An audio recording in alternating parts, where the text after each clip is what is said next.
Welcome back. Hi, it's good to be back with you all. Again, I'm Ernest. I'm Keisha. And we are the Bogarts. Hey, it's great to be back. Hey, I hope y'all had a good little break because, we're ready. I hope y'all ready for what we ready for, okay? All right, let's do this. So this module 2, is entitled Play to Win. And within module 2, there are 2 lessons. And we're going to start with the first lesson, which is lesson 3, understanding yourself and your opponent. Because you do know that it's not just the 2 of you in your union together. There is an opponent. All right, Ephesians chapter 6, verse 12 says, "For we do not wrestle against flesh and blood, but against the rulers, against the authorities, against the cosmic powers over this present darkness, against the spiritual forces of evil in the heavenly places." So I said I wanted to present that verse first to confirm what I just stated, that you are not in your union by yourselves. That would be ideal, obviously, but it just doesn't work that way. If it worked that way, then there would be no need for a savior. So, in addition to that, when Ernest and I got married, we did what is called a salt covenant. The officiant performed for us the salt covenant. And in that salt covenant demonstration, there were 2 vessels of salt. Ernest had one and I had one. And we poured each of our vessels of salt into one container. His salt in, my salt in. And that is symbolic of our coming together.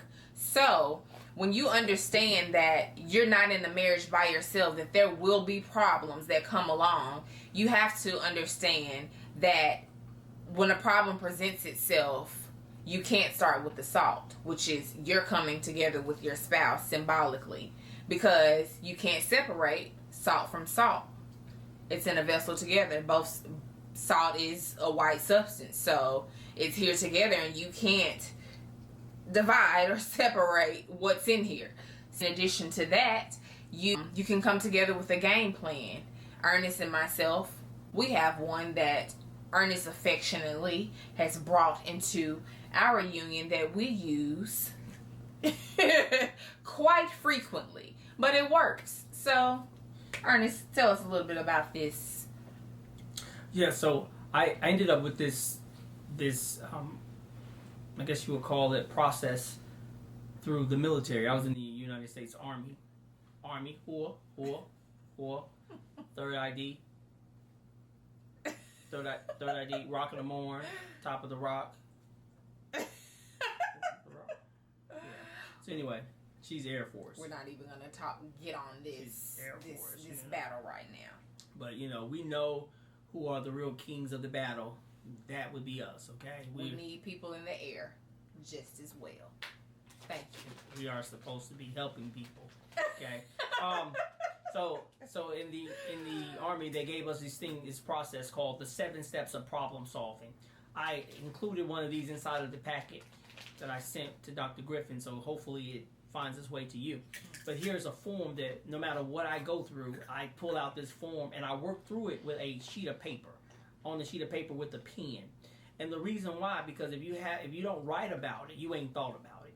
And I love to write it out to see what it looks like on paper. And sometimes the problem seems so magnanimous that it's not even that big when you put it on paper and you begin to take little small chunks and bites out of the situation. So the first thing you have to do if we're going to win, if we're going to know how to win in the game, because we're going to have disagreements, because we got 2 different people from 2 different walks of life coming together under one roof with 2 different ways of thinking and 2 different ways of growing up and bringing their demons and their demons with them, and then they're going to tell you, what you should be doing, plus bringing together all of the past relationships you done had, and you trying to figure out, well, you ain't acting like my boyfriend Chris, and you ain't acting like Shantae, because Shantae didn't do all that, and you got all of those thoughts going around in your mind, and you about to keep them in your mind, and you don't let them proceed out of your mouth.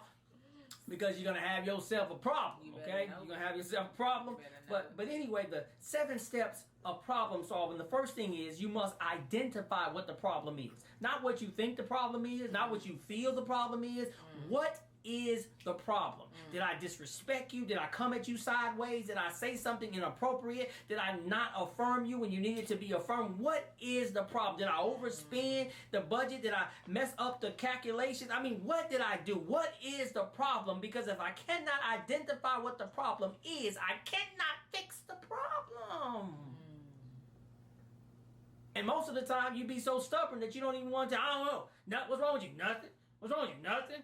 Well, you gonna keep nothing because I'm going about my business and game on. You know what I'm saying? I don't have time for all of that. So I asked you, you didn't communicate, whatever. So identify the problem. The next thing you got to do once you have identified the problem in one succinct sentence or whatever the problem is, now you can move to step 2. Identify the facts and assumptions. That's huge. Because the fact is that, yes, I may have done that, but I didn't do that intentionally to hurt you.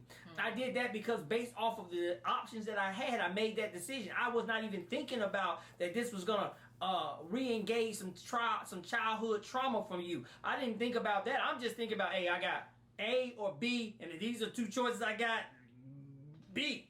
That's what, and then you took it as you knew how I felt. You know what my daddy did. You know what my mama said to me, and I didn't know. I just trying to make a decision based off of the problems that I had. Identify the facts, but not only have you identify the facts, man, you got to identify also the assumptions. Because now I assume something based off of what you said. I assume something based on how you act that didn't even have anything to do with that. I was on the phone when you was talking to me. You thought I was blowing you off. I was just on the phone. I didn't hear you. I was trying to make sure our mortgage went through. I'm sorry. Do you want to have a place to stay? Right? You couldn't wait. Identify the facts and assumptions. What is true about the problem? What proof do you have about the problem? And list those things out. Third thing, man, is generate alternatives. What is the end state? Where are we trying to go? All right, this was the problem. What should have happened? What should have been the end result of that situation? Number 4, analyze the alternative. Brainstorming, mind mapping. For example, if I do blank, what is the outcome for that? How do I get that together? What should have happened? Well, maybe you should have done it this way. Maybe you should have said this. Maybe you should have looked at this. Maybe you should have called me and texted me because of this and that. Well, okay, all right. So next time going forward, we can minimize a lot of the problems that we're facing with just effective communication. And I got to a point now that I just over communicate. I like text messages. I call. I send email. I mean, I do whatever. Do I need to DM you? I mean, let me know what I need to do to be effective in my communication. Because I said it to you 4 different ways. Because the one thing I hate is I didn't hear you. But did you read it?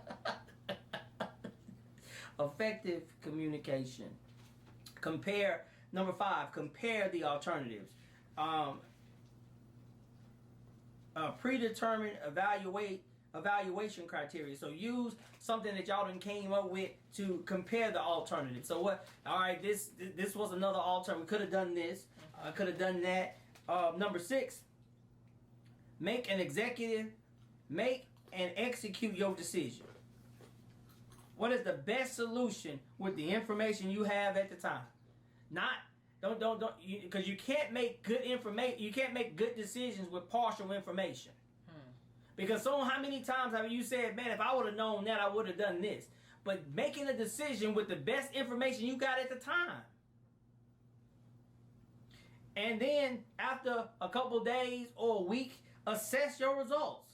Week 1, figure out what happened, and you can just tweak. Sometimes you can just tweak the decision. Week 2, tweak it a little more. Week 3, and then before you know it, you have a solution to a problem that seemed to be so magnanimous, so huge. Yeah, just say huge. So huge that it is now manageable. Those are the 7 steps to problem solving. So we've heard about the SALT covenant, which is symbolic of you're coming together because we are the salt of the earth. We are the light of the world. So if you bring both of your salt into this vessel, you can't separate. You don't start with the salt. Not only that, we have a 7-step problem solving guide, which would assist you, I'd imagine, in any problematic situation that you may have. That's financially, that's stepchildren, that is scheduling, that is parenting inside the home. Any problem that may potentially arise could be solved with the 7-step. Oh, definitely. Seven-step problem. Seven-step The problem solving. Yeah. That. We'll make sure we put a footnote at the bottom of the video.